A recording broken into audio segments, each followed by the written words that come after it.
నమస్తే, welcome to I dream. నేను మీ ఝాన్సీ. చాలామందికి జుట్టు అంటే చాలా ప్రేమ అండి.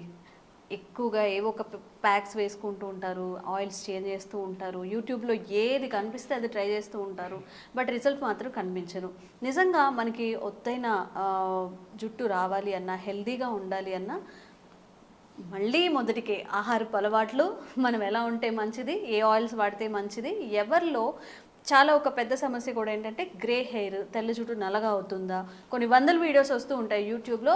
మరి ఆ వీడియోస్లో వాస్తవాలు ఎంత, ఈరోజు డిస్కస్ చేద్దాము. ప్రస్తుతం అంతా ఉన్నారు చిలిమల శ్రీనివాస్ గారు, ఆయుర్వేద వైద్యులు. నమస్కారం అండి. సార్, 40+ ఉన్న వాళ్ళు కూడా జుట్టుని న్యాచురల్గా నల్లగా చేసుకోవడం ఎలా అంటే కొన్ని లక్షల వీడియోస్ వస్తాయి, చాలా రెసిపీస్ ఉంటాయి, ట్రై చేసి విసిగిపోతూ ఉంటారు. నిజంగా మన హెయిర్ ఒక సర్టెన్ ఏజ్ తర్వాత నల్లగా అవుతుందా? ఇవన్నీ వృధా ప్రయత్నాలు అంటారా? ఫస్ట్ ఆఫ్ ఆల్ మీరు అన్నట్టు హెయిర్ అనేది మన కాన్ఫిడెన్స్ని పెంచేది. ఎవరికైనా కానీ ఒత్తైన హెయిర్ ఉండాలని చూస్తుంటాము. ఎస్పెషల్లీ బిఫోర్ మ్యారేజ్ అయితే అందరికీ ఇది గల, అమ్మాయిలో కానీ అబ్బాయిలో కానీ ఎగ్జాక్ట్లీ జుట్టు ఉందా లేదా అని చూస్తారు. ఎగ్జాక్ట్లీ. అయితే మనం చూస్తే ఎందుకు ఆ ధోరణి స్టార్ట్ అయింది అంటే, మీరు చూస్తే ఏంటంటే మీరు అన్నట్టు 100% ఫుడ్ మళ్ళీ తిరిగి వచ్చినా కానీ మనం ఏం చెప్పినా మన ఫుడ్, మన లైఫ్ స్టైల్ అనేది ఉంటుంది. బట్ దానికన్నా ముందు అసలు జుట్టు రాలటము, ఈ గ్రే హెయిర్ గురించి తెలుసుకోవాలంటే, ఇది ఆండ్రోజెనెటిక్ అలోపేషియా అంటాం. అంటే ఆండ్రోజెనెటిక్ మేల్ ప్యాటర్న్, మగవాళ్ళు ఉంటే మేల్ ప్యాటర్న్ అంటాం, ఆడవాళ్ళు ఉంటే ఫీమేల్ ప్యాటర్న్ అంటాం. అంటే మీ ఫాలికల్స్ అంటే మీ ఫాదర్ నుంచి అది మీకు గిఫ్ట్, అది మీరు మీకు ఇష్టం ఉన్నా లేకపోయినా వచ్చే గిఫ్ట్. బట్ అదొక 60% ఉంటే జుట్టు రాలడానికి నేను చెప్పేది కాదు. ఇంకో 30% ఏంటంటే మన లైఫ్ స్టైల్. అంటే సరైన పోషకాహారాలు ఉన్న ఫుడ్ తీసుకోకపోవటము. ఎందుకంటే మనకి జుట్టుకు కావాల్సింది, మీరు చూస్తే ఫాలికల్ స్ట్రెంత్నింగ్ కావాల్సింది కాల్షియం ప్యాంటోథెనేట్ అంటాము, పొద్దున వచ్చే ఎండ D3 అంటాము, అలానే విటమిన్స్ K కానివ్వండి, విటమిన్ B కానివ్వండి, అంటే అన్ని రకాల విటమిన్స్ బాడీకి అవసరము. అలానే పొల్యూషన్ ఫ్రీ కూడా ఉండాలి. అంటే మనం ఎంత పొల్యూషన్లో వెళ్ళినప్పుడు మన జుట్టుకి ఆ పొల్యూషన్ వల్ల కూడా ఇరిటేట్ అవి ఫాల్ అయ్యే ఛాన్స్ ఉంటాయి. సో 70% జెనెటిక్ ఉన్నా కానీ 30% అనేది ఈ మిగతా విషయాల మీద మన లైఫ్ స్టైల్, మన ఫుడ్ మీద ఉంటుంది.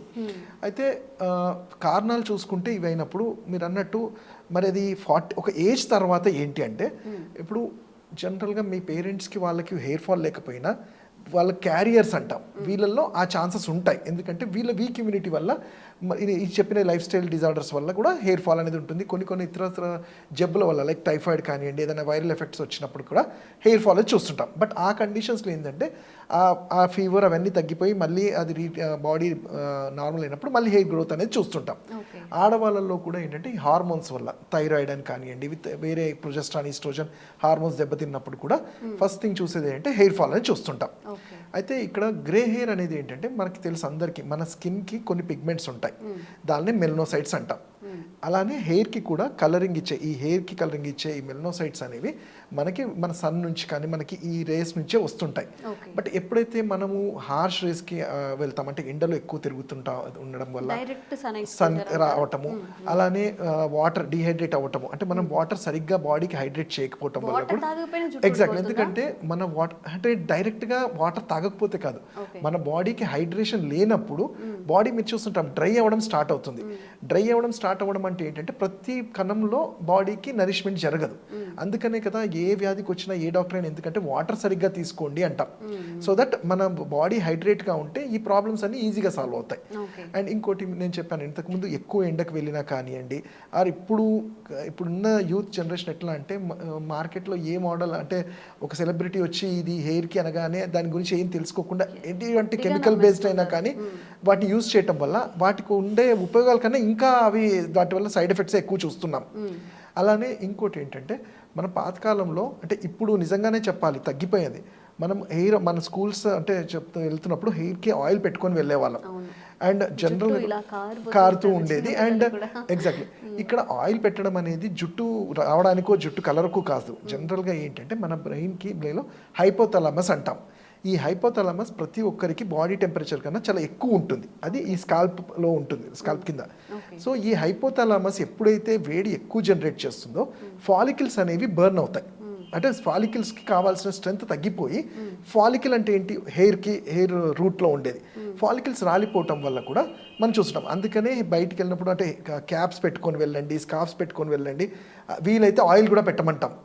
ఎందుకంటే ఆయిల్ అనేది జనరల్గా మనం చూస్తే ఏంటంటే ఏదేదో హెయిర్ కోసం నాకు ఇచ్చారు, హెయిర్ గ్రోత్ కోసం, అది ఒక 30-40% ఉన్నా కానీ మెయిన్ రీజన్ ఏంటంటే స్కాల్ప్ స్ట్రెంథనింగ్ కోసం మనం ఇస్తుంటాం. అలానే జనరల్గా ఈ 40 ఇయర్స్ మీరు అప్పుడు 25-30 ఇయర్స్ వాళ్ళల్లో గ్రే హెయిర్ వచ్చిందంటే మనం ఇవన్నీ కరెక్ట్ చేయొచ్చు. వాళ్ళ డైట్ కానివ్వండి, వాళ్ళ లైఫ్ స్టైల్లో ఏంటి పోషకాహారాలు ఎలా ఉన్నాయి అన్నీ తీసి కరెక్ట్ చేయొచ్చు. బట్ 40-45 వాళ్ళల్లో గ్రే హెయిర్ అంటే అది మీరు యాక్సెప్ట్ చేయాల్సిందే. ఎందుకంటే ఇట్స్ ఏజ్ రిలేటెడ్ అంటాం. మనము ఇప్పుడు మా దగ్గర పేషెంట్ 30 సంవత్సరాలు వచ్చి మోకాలు నొప్పులు ఉన్నాయి డాక్టర్ అంటే అది కరెక్ట్ కాదమ్మా అని ట్రీట్మెంట్ చేస్తాం. 70 ఏళ్ళ వాళ్ళు వచ్చి నాకు మోకాలు అరిగాయి అంటే అది న్యాచురల్గా ఏజ్ వల్ల ఉంటుంది కాబట్టి అక్కడ మెయింటెనెన్స్ లాగా వాళ్ళకి అప్లికేషన్స్ ఇస్తాము. ఇక్కడ కూడా ఈ ఒక సర్టన్ ఏజ్ వరకు గ్రే హెయిర్ అయితే డెఫినెట్లీ ఆయుర్వేదంలో దాన్నే పాలిత్య అంటాం. పాలిత్య అంటే జుట్టు రాలటము, కలర్ చేంజ్, వీటికి మంచి ఔషధాలు ఉంటాయి. పోషకాహారాలతో పాటు కొన్ని థెరపీస్ కూడా ఆయుర్వేదంలో దీనికి తలపు దిచ్చిలు అంటాం. అంటే హెయిర్కి సంబంధించి కొన్ని ట్రీట్మెంట్స్ ఉంటాయి. ఇవి చేయటం వల్ల స్కాల్ప్ స్ట్రెంథన్ అయ్యి వాళ్ళలో మంచి చేంజెస్ కనబడతాయి. బట్ ఒక సర్టన్ ఏజ్ తర్వాత మనం అంతగా ఇంప్రూవ్ చూడము. కాకపోతే వాళ్ళల్లో కూడా మెయింటెనెన్స్ అంటే ఉన్న హెయిర్ని ఇంకా గ్రే కాకుండా మెయింటైన్ చేసుకోవడానికి సింపుల్ చిట్కాలు ఉంటాయి. మన ఇంట్లో దొరికే మెంతి కూరని, అంటే ఇది ఎవరమైనా యూజ్ చేయొచ్చు. మెంతి కూరని మన మందార ఆకుని పేస్ట్ లాగా చేసి వారంలో 1-2 రోజులు మంచిగా దానికి హెయిర్ ప్లాక్ పెట్టేస్తే దానివల్ల కూడా ఈ స్కాల్ప్ స్ట్రెంథనింగ్ అనేది ఉంటుంది, కలరింగ్ అనేది ఉంటుంది. అలానే ఇంకోటి ఏంటంటే ఆయుర్వేదంలో ఎప్పుడైనా ఇది ఏంటంటే ఇది కఫస్థానంలో ఉంది, అబోవ్ ద చెస్ట్ ఉంటుంది కాబట్టి నస్యకర్మ అంటాం.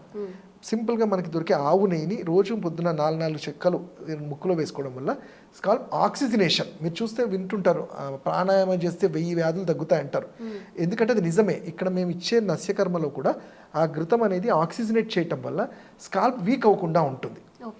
ఇక్కడ స్కాల్ప్ వీక్ అయితే ఏమవుతుందంటే మీరు చూడొచ్చు, నేను ఇంతకుముందు చెప్పాను ఫాలికల్ అని చెప్పాను. కొంతమంది ఫాలికల్స్లో ఒక హెయిరే ఉంటుంది, కొంతమంది ఫాలికల్స్లో 2-3 హెయిర్స్ ఉంటాయి. సో ఇప్పుడు ఒక ఫాలికల్లో 4-5 వెంట్రుకలు ఉన్న వాళ్ళకి కొన్ని ఫాలికల్స్ ఉన్నా ఎక్కువ జుట్టు ఉంటుంది, కొంతమందికి ఫాలికల్స్ ఎక్కువ ఉన్నా ఒకటే వెంట్రుకుంటే తక్కువ ఉంటుంది.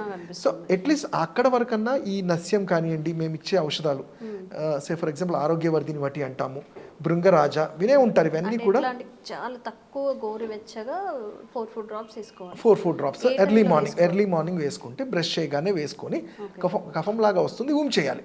దీనివల్ల ఏంటంటే ఇతరత్ర ప్రాబ్లమ్స్, హెడేక్ కానివ్వండి, సైనస్ కానివ్వండి, ఐ పెయిన్ కానివ్వండి, ఐ స్ట్రెయిన్ కానివ్వండి, ఇయర్ ఇవి తగ్గుతూనే హెయిర్కి మంచి చాలా ఇంప్రూవ్మెంట్ ఉంటుంది. లోపలికి వెళ్ళనివ్వాలా? అది వెళ్ళాలి. అది వెళ్ళిన తర్వాత కఫం లాగా వస్తూ చేసేయాలి. మనకి ఎప్పుడైతే ఇవి బ్లాక్స్ ఓపెన్ అవుతాయో బ్రెయిన్కి మంచి ఆక్సిజనేషన్ దొరుకుతుంది. ఓకే. సో ఈ జాగ్రత్తలు పాటించండి. మనం పాటించాల్సినవి పాటించము. ఎందుకు హెయిర్ ఊడిపోతుంది, ఎందుకు గ్రే హెయిర్ వస్తుంది అంటే ఆన్సర్ కూడా మన దగ్గరే ఉంటుంది. ఫుడ్ హ్యాబిట్స్లో కూడా మనం ఇందాక మాట్లాడుకున్నట్టు తిరిగి మళ్ళీ ఫుడ్ దగ్గర వస్తున్నాం. ఫుడ్ హ్యాబిట్స్ ఎలా ఉండాలి? ఇక్కడ ఏంటంటే జనరల్గా హెయిర్కి కావాల్సింది ఆయుర్వేదంలో మేము ఏం చెప్పామంటే సప్తధాతులు. మీరు వాతపైత్య కఫ అనేది త్రిదోష అనేసి అంటాం. అంటే అది ఒక పేరు, ఒక్కొక్కరికి ఒక్కొక్క పేరు లాగా వాతము, పైత్యము, కఫం అంటాం.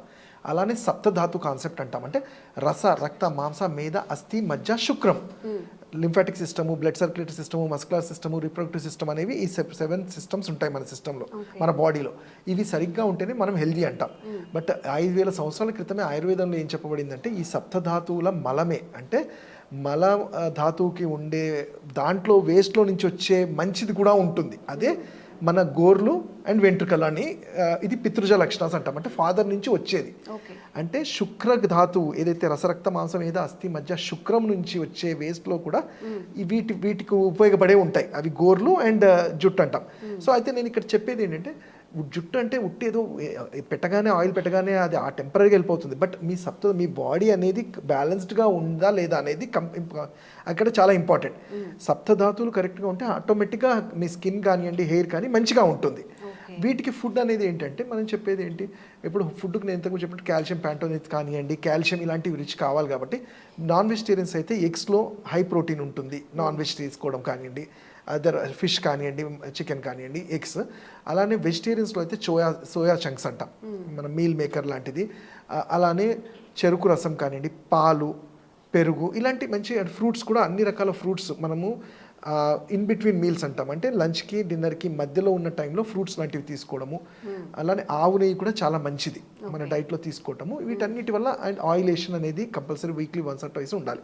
ఇవి తీసుకుంటే హెయిర్ గ్రోత్ ఉంటుంది, అలానే మెయింటైన్ చేసినట్టు కూడా ఉంటుంది. ఓకే.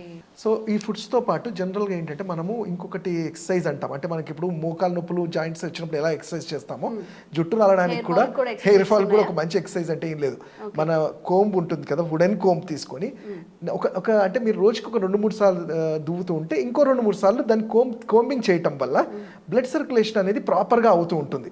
సో అంటే మనం చూస్తుంటాం చాలా మంది అసలు దూకోరు, ఎప్పుడో పొద్దున ఒకసారి దూవేసుకుంటారు, మళ్ళీ ఎప్పుడో నైట్, వాళ్ళల్లోనే ఇవి ఎక్కువ చూస్తుంటాం, స్టైల్ కదండి అది, జస్ట్ అలా వదిలేస్తుంటారు.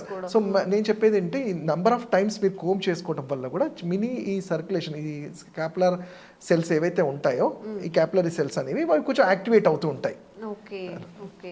సో ఈ జాగ్రత్తలన్నీ పాటిస్తే కొన్నాళ్ళు మన హెయిర్ని చాలా జాగ్రత్తగా ఉంచుకోవచ్చండి. థ్యాంక్ యూ అండి. థ్యాంక్ యూ అండి.